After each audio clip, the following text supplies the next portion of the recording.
any by-election. Anyway, so can you take the leave of chair to get into this and revert to us at least before we do your report? Granted. Nominee. Thank you, Mr. Chairman. Chairman, at least for the record, let the prayer be made by him. Honorable nominee, please go ahead. Please, which prayer?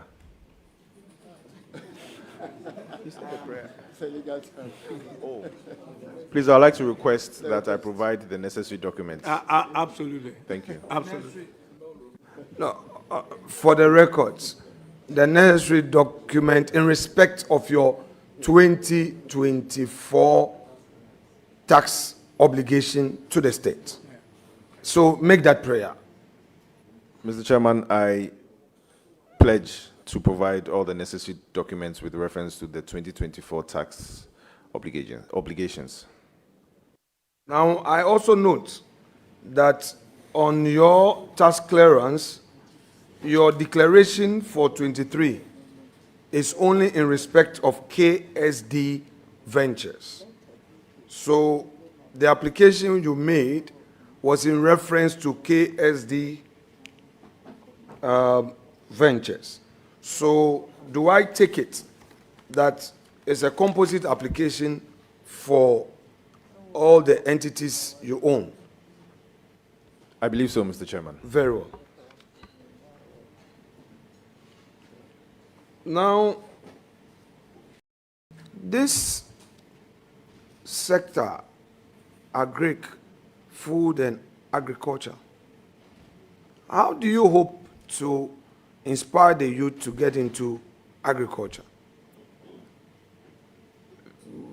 Vis-a-vis incentives to be available. Those who are distracting the nominee, you are close to him, the convo, because I see him paying attention. We don't want him to say, repeat.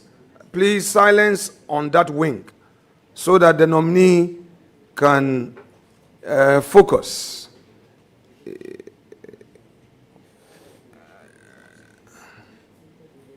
Yeah.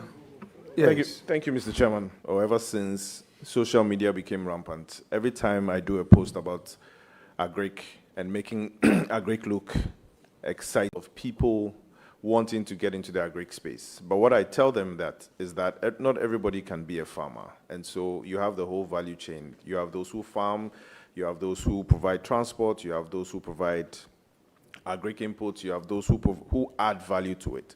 And I feel and I believe that ever since I made it very public that I'm into farming, a lot more young people have gotten into agriculture, which is a good thing. Because if you look at the average age of farmers in Ghana, we are talking of over 50, 55 years, which is bad. And so we need more people to get into agriculture. We need more people to drive the agricultural bus. Thank you, Mr. Chairman. Do you agree with me that capital is a critical challenge when it comes to agriculture? The young men and women that you want to inspire to get into agriculture, get into farming, especially the graduates, people who are done with uni and moving to office with CVs, that you would want to encourage to get into agriculture. One of their worries will be capital, money, funding. How do you hope to address this? Thank you, Mr. Chairman. Mr. Chairman, in all my engagements across the country when I'm speaking to the youth, I tell them to always start small, and they shouldn't look at the bigger picture. They should look at the bigger picture, but they should always start small. And so if your dream is to have 1,000 cattle, you can start with 1 or 2. If your dream is to have 2,000 goats, just start with 1 or 2. If your dream is to make or add value to whatever it is you're producing, just start with something small and grow with the business. And so, yes, I do tell them that you should start small, because most of the time, when you start big and you don't have the experience, you're likely to crash. Thank you, Mr. Chairman. So from the NDC's manifesto, particularly your policy on food and agriculture, should the Ghanaian youth be assured that you are going to provide capital as an incentive to support them into agriculture? Thank you, Mr. Chairman. Not just capital, but we are focusing more on giving you items to start with, like the Nkukon Kitinkiti project. And so with the Nkukon Kitinkiti project, we are giving you day-old chicks, we are giving you some farm input, we are giving you cages for you to grow with the business. For other engagements like starting your own home farming, we are just going to give you some small capacity building to be able to start. And so it's not just about capital, it's about also capacity building. Thank you. So when do we expect this? When should we really expect this? Mr. Chairman, in consultation with my boss, we will let the House know, or the whole of Ghana know, when it can commence. You know, Mr. President, mandate is up to 2028. Correct.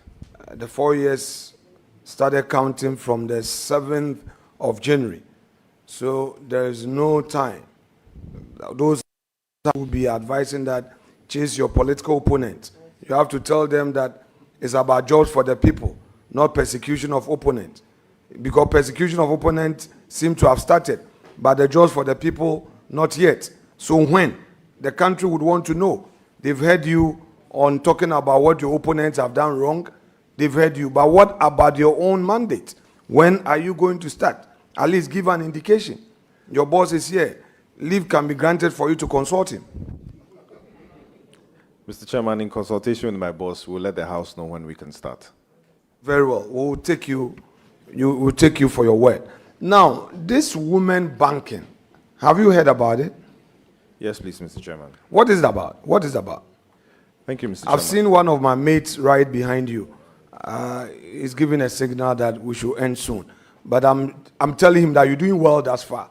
So it's a basis for the continuation. But we'll be done soon. Don't worry. I know the chiefs have sat for some time. Thank you, Mr. But Chairman. we'll be done soon. Thank you. These are relevant matters for the industry, especially as you are a young man. Yes, please. Your campus people would want to know the promises you bring on board in the area you've been nominated for. Yes, please. Thank you, Mr. Chairman. In the area of agriculture, or in the area of business, what we realize is that women are always a formidable force. They are almost always the ones who can do business and do it well. But unfortunately, access to credit or funding is always a problem for them. And that's why the NDC agreed or has agreed to establish the women banking to be able to lend money to women at a relatively lower rate so that they can expand their businesses, they can create more businesses and create more jobs for the economy. Thank you. So a bank is going to be established, correct? Rightly so, Mr. Chairman.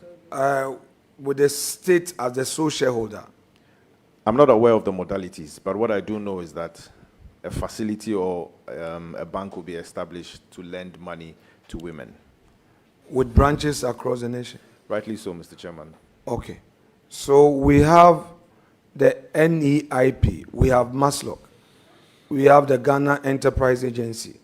Particularly Ghana Enterprise Agency is providing support to our women. In fact, they created a digitalized platform so effective that you don't even need to know somebody to access that facility. You think that all these are not enough? No, Mr. Chairman. With the kind of economy that we have, all these are not enough. We still need more. So the resetting of Ghana, what does it entail at all? The resetting of Ghana. This whole reset, what is it all about? Share with us. Thank you, Mr. Chairman. Mr. Chairman, unfortunately, in the last 8 years, our economy hasn't been that good. And hasn't been that good. Hence, the need to reset Ghana. Hence the need to reset Ghana in all aspects of the economy. When you say our economy hasn't been that good, I want to appreciate the context.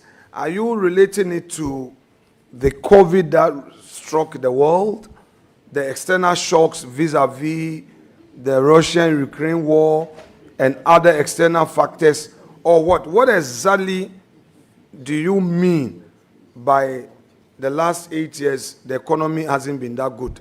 I want you to place it in proper context. I want to understand you. Are you referring to the COVID that struck the world, where for a whole year the whole world was in a form of a lockdown, where there was no production, where government had to pay public sector workers even when no revenue has been generated, where GRA could not go out to take taxes, yet every public sector employee was supposed to be paid? Please explain to me what exactly you mean by the last 8 years the economy hasn't been that good. Mr. Chairman, if you listen to some of the comments made by the past administration, they confirmed and confessed that the economy was bad. And so I'm just reiterating what they said to say that the economy wasn't that good, hence the need for the NDC to reset Ghana in the right direction.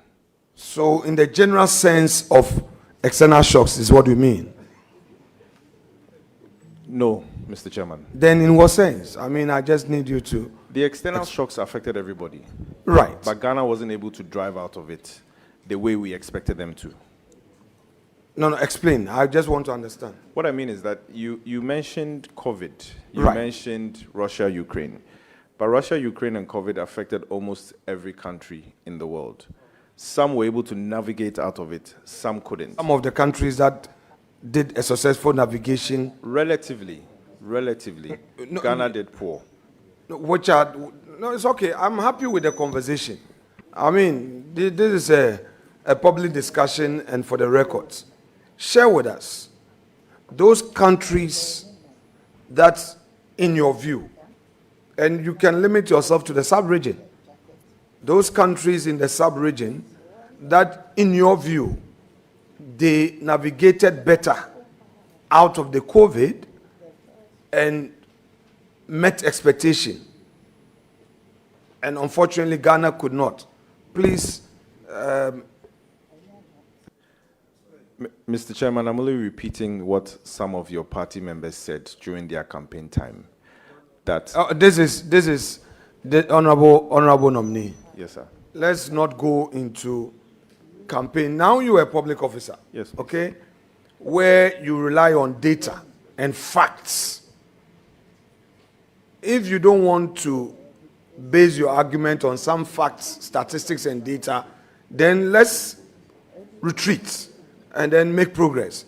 But if we are going to say things that people say on campaign platform, even my own party members, as you say, then we cannot make progress as a nation. Mr. Chairman, let's retreat and make progress, please. Chairman, that will be all for him.